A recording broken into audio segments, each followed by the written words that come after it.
La bourgeoisie noire. Radicals are constantly asking the question, why does the Negro, the man farthest down in the economic as well as social seal, steadily refuse to ally himself with the radical groups in America? On the other hand, his failure so far to show sympathy to any extent with the class which a priori would appear to be his natural allies has brought praise from certain quarters. Southern white papers, when inclined to indulge in sentimental encomiums about the Negro, cite his immunity to radical doctrines as one of his most praiseworthy characteristics. Negro orators, and until lately Negro publications, in pleading for the Negro's claim to equitable treatment, have never failed to boast of the Negro's undying devotion to the present economic order. Those white who are always attempting to explain the Negro's social behavior in terms of hereditary qualities have declared that the Negro's temperament is hostile to radical doctrines. But the answer to what is a seeming anomaly to many is to be found in the whole social background of the Negro. One need not attribute it to any peculiar virtue, according as one regards virtue, or seek an explanation in such an incalculable factor as racial temperament. The first mistake of those who think that the Negro of all groups in America should be in revolt against the present system is that they regard the Negro group as homogeneous. As a matter of fact, the Negro group is highly differentiated, with about the same range of interests as the whites. It is very well for white and black radicals to quote statistics to show that 98% of the Negroes are workers and should seek release from their economic slavery. But as a matter of fact, 98% of the Negroes do not regard themselves as in economic slavery. Class differentiation among Negroes is reflected in their church organizations, educational institutions, private clubs, and the whole range of social life. Although these class distinctions may rest upon what would seem to outsiders flimsy and inconsequential matters, they are the social realities of Negro life, and no amount of reasoning can rid his mind of them. Recently, we were informed in Dr. Herskovits' book on the Negro that color is the basis of social distinctions. To an outsider or a superficial observer, this would seem true, but when one probes the tissue of the Negro's social life, he finds that the Negro reacts to the same illusions that feed the vanity of white men. What are some of the marks of distinctions which make it impossible to treat the Negro group as a homogeneous mass? They are chiefly property, education, and blood or family. If those possessing these marks of distinctions are generally mulattoes, it is because the free Negro class who first acquired these things, as well as a family tradition, were of mixed blood. The church in Charleston, South Carolina, which was reputed not to admit blacks, did not open its doors to nameless mulatto nobodies. Not only has the distinction of blood given certain Negro groups a feeling of superiority over other Negroes, but it has made them feel superior to poor whites. The Negro's feeling of superiority to poor whites who do not bear in their veins aristocratic blood has always created a barrier to any real sympathy between the two classes. Race consciousness, to be sure, has constantly effaced class feeling among Negroes. Therefore, we hear on every hand Negro capitalists supporting the right of the Negro worker to organize, against white capitalists, of course. Nevertheless, class consciousness has never been absent. The Negro's attitude towards economic values has been determined by his economic position in American life. First of all, in the plantation system, the Negro has found his adjustment to our economic system. The plantation system is based essentially upon enforced labor. Since emancipation, the Negro has been a landless peasant without the tradition of the European peasant, which binds the latter to the soil. Land ownership remained relatively stationary from 1910 to 1920, while the number of landless workers increased. If this class of black workers were to espouse doctrines which aimed to change their economic status, they would be the most revolutionary group in America. From ignorant peasants, who are ignorant in a fundamental sense, in that they have no body of traditions even, we cannot expect revolutionary doctrines. They will continue a mobile group, while the white landlords, through peonage and other forms of force, will continue to hold them to the land. Another factor of consequence in the Negro's economic life is the fact of the large number of Negroes in domestic service. One psychologist has sought to attribute this fact to the strength of the instinct of submission in the Negro, but it has represented an adjustment to the American environment. Nevertheless, it has left its mark on the Negro's character. To this is due the fact that he has taken over many values which have made him appear ridiculous, and at the same time have robbed him of self-respect and self-reliance. This group is no more to be expected to embrace radical doctrines than the same class was expected to join slave insurrections, concerning which Denmark Vesey warned his followers, "Don't mention it to those waiting men who receive presents of old coats, etc., from their masters, or they'll betray us." Even this brief consideration of the social situation which has determined the Negro's attitudes towards values in American life will afford a background for our discussion of the seeming anomaly which he presents to many spectators. We shall attempt to show that, while to most observers the Negro shows an apparent indifference to changing his status, this is in fact a very real and insistent stimulus to his struggles. The Negro can only envisage these things which have meaning for him. The radical doctrines appeal chiefly to the industrial workers, and the Negro has only begun to enter industry. For Negroes to enter industries which are usually in the cities and escape the confinement of the plantation, they have realized a dream that is as far beyond their former condition as the new economic order is beyond the present condition of the wage earner. It has often been observed that the Negro subscribes to all the canons of consumption as the owning class in the present system. Even here we find the same struggle to realize a status that he can envisage and has a meaning for him. Once, the Negro struggled for a literary education because he regarded it as the earmark of freedom. The relatively segregated life which the Negro lives makes him struggle to realize the values which give status within his group. An automobile, a home, a position as a teacher, or membership in a fraternity may confer a distinction in removing the possessor from an inferior social status that could never be appreciated by one who is a stranger to Negro life. An outsider may wonder why a downtrodden, poor, despised people seem so indifferent about entering a struggle that is aimed to give all men an equal status. But if they could enter the minds of Negroes, they would find that in the world in which they live, they are not downtrodden and despised, but enjoy various forms of distinction. An interesting episode in the life of the Negro, which shows to what extent he is wedded to bourgeois ideals, is the present attempt of the Pullman porters to organize. Some people have very superficially regarded this movement as a gesture in the direction of economic radicalism. But anyone who is intimately acquainted with the psychology of the Negro group, especially the porters, know that this is far from true. One who is connected with the white labor movement showed a better insight through his remark to the writer that the porters showed little working-class psychology and showed a disposition to use their organization to enjoy the amenities of bourgeois social life. The Pullman porters do not show any disposition to overthrow bourgeois values. In fact, for years this group was better situated economically than most Negroes and carried over into their lives as far as possible the behavior patterns which are current in the middle class. In some places they regarded themselves as a sort of aristocracy, and as a colored woman said in one of their meetings recently, only an educated gentleman with culture could be a Pullman porter. The advent of a large, inconsequential professional and business class among Negroes has relegated the Pullman porters to a lower status economically as well as otherwise. Collective bargaining will help them to continue in a role in the colored group, which is more in harmony with their conception of their relative status in their group. It is far from the idea of the Pullman porters to tear down the present economic order, and hardly any of them would confess any spiritual kinship with the poor whites. The Pullman porters are emerging, on the other hand, as an aristocratic laboring group, just as the railroad brotherhoods have done. The Negro's lack of sympathy with the white working class is based on more than the feeling of superiority. In the South, especially, the caste system, which is based on color, determines the behavior of the white working class. If the Negro has fatuously claimed spiritual kinship with the white bourgeois, the white working class has taken over the tradition of the slaveholding aristocracy.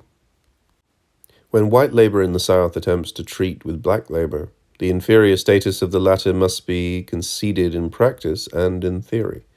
Moreover, white labor in the South not only has used every form of trickery to drive the Negro out of the ranks of skilled labor, but it has resorted to legislation to accomplish its aims. Experience, dating from before the Civil War, with the white group has helped to form the attitude of Negro towards white labor, as well as traditional prejudices. In the February number of the Southern Workman, there appears an article in which the psychology of the Negro is portrayed as follows. The discovery is made by a white business in Chicago. Quote, "The average working-class Negro in Chicago earns $22 a week. His wife sends her children to the day nursery or leaves them with relatives or friends, and she supplements the family income by from $10 to $15 or more per week. The average white man of the same class earns $33 per week and keeps his wife at home. This colored man will rent a $65 per month apartment and buy a $50 suit of clothes, while the white man will occupy a $30 per month apartment and buy a $25 suit of clothes. This average white man will come into our store to buy furniture, and about $300 will be the limit of his estimated purchase, while the colored man will undertake a $1,000 purchase without the least thought about meeting the payments from his small income." To the writer of the article, the company's new policy in using colored salesmen is a wonderful opportunity for colored men to learn the furniture business. The furniture company is going to make Negroes better citizens, according to the author of the article, by encouraging them to have better homes. This situation represents not only the extent to which the average Negro has swallowed middle-class standards, but the attitude of the upper-class Negro towards the same values. There is much talk at the present time about the new Negro. He is generally thought of as the creative artist who is giving expression to all the stored-up aesthetic emotion of the race. Negro in Art Week has come to take its place beside, above, or below the other 352 weeks in the American year. But the public is little aware of the Negro businessman, who regards himself as a new phenomenon. While the new Negro who is expressing himself in art promises, in the words of one of his chief exponents, not to compete with the white man, either politically or economically, the Negro businessman seeks the salvation of the race in economic enterprise. In the former case, there is either an acceptance of the present system or an ignoring of the economic realities of life. In the case of the latter, there is an acceptance of the gospel of economic success. Sometimes the new Negro of the artistic type calls the new Negro businessman a Babbitt, while the latter calls the former a Misty. But the Negro businessman is winning out, for he is dealing with economic realities. He can boast of the fact that he is independent of white support, while the Negro artist still seeks it. One Negro insurance company, in a rather cynical acceptance of the charge of Babbitry, begins a large advertisement in a Negro magazine in the words of George F. Babbitt. A perusal of Negro newspapers will convince anyone that the Negro group does not regard itself as outcasts without status. One cannot appeal to them by telling them that they have nothing to lose but their chains. The chains which Negroes have known in the South were not figurative. Negro newspapers are a good index of the extent to which middle-class ideals have captured the imagination of Negroes. In one newspaper there is a column devoted to what society is wearing. In this column, the apparel of those who are socially prominent is described in detail. The parties, the cars, the homes, and the jewelry of the elite find a place in all of these papers. In fact, there is no demand on the part of Negro leaders to tear down social distinctions and create a society of equals. As the writer heard a colored editor tell a white man recently, the white people draw the line at the wrong point and put all of us in the same class. Negro schools in the South furnish an example of the influence of middle-class ideals which make Negroes appear in a ridiculous light. These schools give annually a public performance. Instead of giving plays such as Paul Green's folk plays of Negro life, they give fashion shows which have been popularized to boost sales. Negro students appear in all kinds of gorgeous costumes which are worn by the leisured middle class. One more often gets the impression that he has seen a Mardi Gras rather than an exhibition of correct apparel. Even the most ardent radical cannot expect the Negro to hold himself aloof from the struggle for economic competence and only dream of his escape from his subordinate economic status in the overthrow of the present system. A Negro businessman who gets out of the white man's kitchen or dining room rightly regards himself as escaping from economic slavery.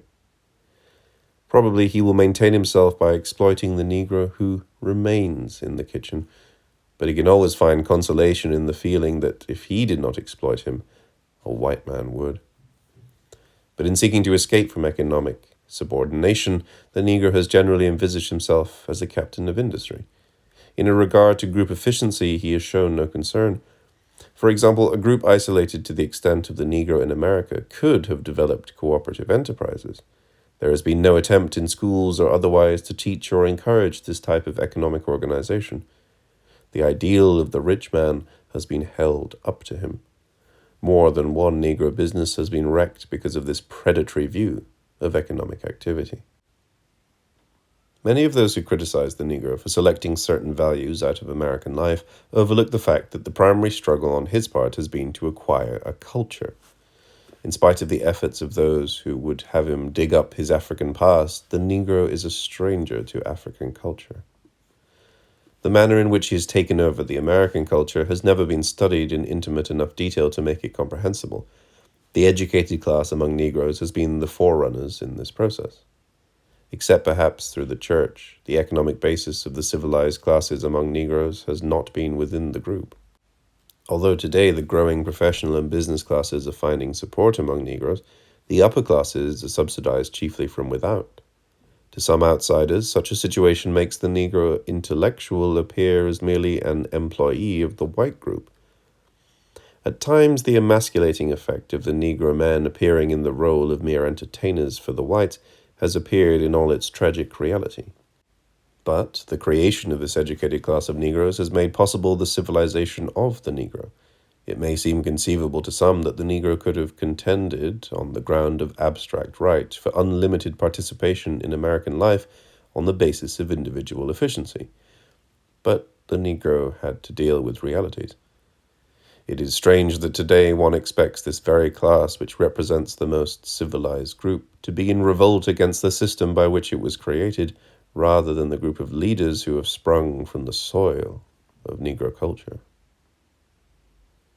Here we are brought face to face with a fundamental dilemma of Negro life.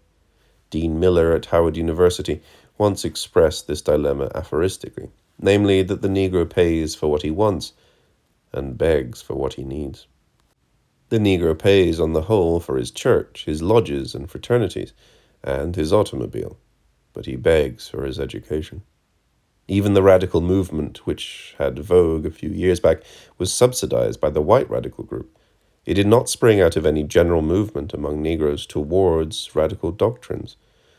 Moreover, black radicals theorized about the small number of Negroes who had entered industry from the security of New York City, but none ever undertook to enter the South and teach the landless peasants any type of self-help.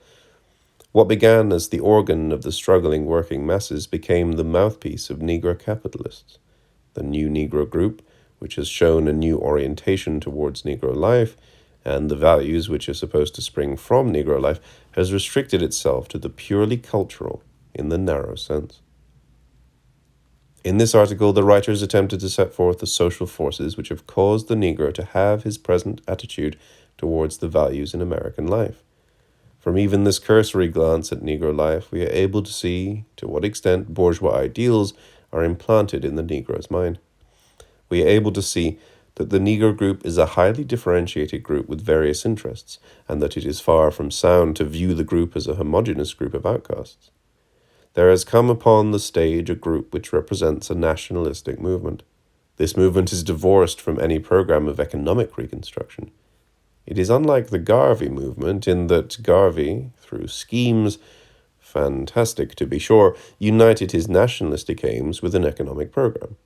This new movement differs from the program of Booker Washington, which sought to place the culture of the Negro upon a sound basis by making him an efficient industrial worker. Nor does it openly ally itself with those leaders who condemn the organization of the Pullman porters and advise Negroes to pursue an opportunistic course with capitalism. It looks askance at the new rising class of black capitalism while it basks in the sun of white capitalism. It enjoys the congenial company of white radicals while shunning association with black radicals. The new Negro movement functions in the third dimension of culture, but so far it knows nothing of the other two dimensions, work and wealth.